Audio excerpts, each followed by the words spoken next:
ജനുവരി 3-ാം തീയതി വീണ്ടും തിയേറ്ററിലെത്തുന്ന ആവനായി എന്ന് പറയുന്ന മമ്മൂക്ക ചിത്രത്തിൻ്റെ ഏറ്റവും പുതിയ അപ്ഡേറ്റും റൈഫിൾ ക്ലബ്ബ് എന്ന ചിത്രത്തിൻ്റെ പുതിയ കളക്ഷൻ റിപ്പോർട്ടൊക്കെയാണ് നമ്മൾ ഈ ഒരു വീഡിയോയിൽ ഉൾപ്പെടുത്തിയിരിക്കുന്നത്. അതിലേക്ക് വരാൻ മുന്നേ മൂവി പ്ലസ് മീഡിയ എന്ന് പറയുന്ന നമ്മുടെ ചാനൽ ആദ്യമായിട്ട് കാണുന്നവരാണെങ്കിൽ സബ്സ്ക്രൈബ് ചെയ്യുക. ക്രിസ്മസ് റിലീസായിട്ട് ആദ്യം തിയേറ്ററിലെത്തി ആദ്യം പോസിറ്റീവ് റിപ്പോർട്ട് നേടിയ റൈഫിൾ ക്ലബ്ബ് എന്ന ചിത്രത്തിന് ആദ്യ ദിവസം കേരളത്തിൽ നിന്നും 1 കോടിക്ക് മുകളിൽ കളക്ഷനും വേൾഡ് വൈഡിൽ നിന്ന് 1.5 കോടിയോളം രൂപ നേടുമെന്നുള്ള റിപ്പോർട്ടാണ് ട്രാക്കേഴ്സ് വ്യക്തമാക്കിയിരിക്കുന്നത്. പോസിറ്റീവ് റിപ്പോർട്ട് നേടിയ ചിത്രത്തിൻ്റെ സൂപ്പർ താരങ്ങൾ ഇല്ലാഞ്ഞിട്ട് പോലും ഒരു ഡീസൻറ്റ് കളക്ഷനിലേക്ക് എത്തിപ്പിടിക്കാൻ വേണ്ടി സാധിച്ചിട്ടുണ്ട്. അവസാനത്തെ 24 അവേഴ്സിൽ ബുക്ക് മൈ ഷോ ആപ്പ് എടുത്ത് പരിശോധിച്ച് നോക്കിയപ്പോൾ 32,000-ന് മുകളിൽ ടിക്കറ്റ്സുകൾ സോൾഡ് ഔട്ട് ആയിട്ടുണ്ട്.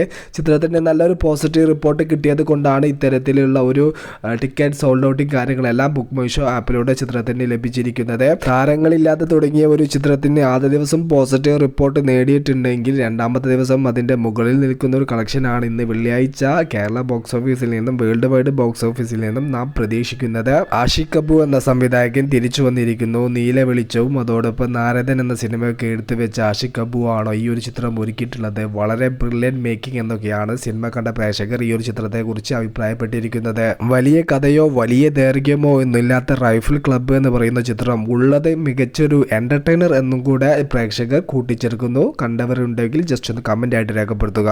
ജനുവരി 3-ാം തീയതി വീണ്ടും 2K വെർഷനിൽ തിയേറ്ററിൽ എത്തുന്ന മമ്മൂക്ക മൂവിയാണ് ആവനായി എന്ന് പറയുന്ന ചിത്രം. ചിത്രത്തിൻ്റെ ട്രെയിലർ കഴിഞ്ഞ ദിവസങ്ങളിൽ റിലീസ് ആയിട്ടുണ്ടായിരുന്നു.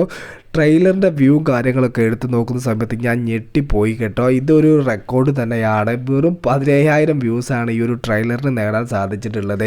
ഇത്തരത്തിൽ ഒരു സിനിമ വരുന്നുണ്ടെന്നും ഈ ഒരു ട്രെയിലർ റിലീസ് ആവുന്നുണ്ട് എന്ന് പോലും പല മമ്മൂക്ക ഫാൻസും അറിഞ്ഞിട്ടില്ല എന്ന് വേണം പറയാൻ. 20 ദിവസങ്ങൾക്ക് മുന്നേ തിയേറ്ററിലെത്തിയ മമ്മൂക്കയുടെ വല്യേട്ടൻ എന്ന ചിത്രത്തിൻ്റെ ട്രെയിലറിന് 11 ലക്ഷത്തിന് മുകളിൽ കാഴ്ചക്കാരുണ്ടായിരുന്നു. നല്ലൊരു ശതമാനം കമൻസും ആ ഒരു ട്രെയിലറിന് കിട്ടിയിട്ടുണ്ടായിരുന്നു. എന്നാൽ ആവനായി എന്ന ചിത്രത്തിൻ്റെ ട്രെയിലറിന്റെ കമൻസ് എന്ന് പറയുന്നത് വെറും 11 കമൻസ് ആണ് ഈ ഒരു സമയത്ത്. ആരും അറിയാതെ ഇത്തരത്തിൽ എന്തിനാണ് 38 വർഷങ്ങൾക്ക് ശേഷം വീണ്ടും ആവനായി എന്ന് പറയുന്ന ചിത്രം പടച്ചു വിടുന്നത് എന്നും ആരാധകർ ചോദിക്കുന്നുണ്ട്. എന്തായാലും ജനുവരി 3-ന് തിയേറ്ററിൽ എത്തുന്ന ചിത്രത്തിന്റെ മികച്ച രീതിയിലുള്ള ഒരു കളക്ഷൻ നേടാൻ സാധിക്കട്ടെ. ഈ ഒരു വീഡിയോയുടെ തംബ്നെയിലിൽ ആവനായി എന്ന ചിത്രത്തിന് റെക്കോർഡ് എന്ന് ഞാൻ പറഞ്ഞിട്ടുണ്ടായിരുന്നു. എന്നാൽ ആ ഒരു റെക്കോർഡ് നെഗറ്റീവ് റെക്കോർഡാണ്. ഇനി അത് കണ്ടിട്ട് എന്നെ ആരും പൊങ്കാല ഇടാൻ വരേണ്ട. ഇതാണ് ചിത്രത്തിന്റെ റീ റിലീസിന്റെ ട്രെയിലറിന്റെ അവസ്ഥ.